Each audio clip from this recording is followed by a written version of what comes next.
Ang mabuting balita ng Panginoon ayon sa unang aklat ng Hari.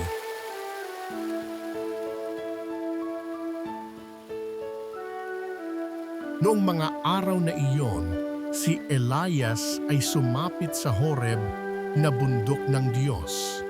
Pumasok siya sa isang yungib at doon nagpalipas ng gabi. Walang anu-ano'y nagsalita sa kanya ang Panginoon. Lumabas ka at tumayo sa ibabaw ng bundok sa harapan ko. Pagkasabi nito'y dumaan ang Panginoon at umihip ang napakalakas na hangin.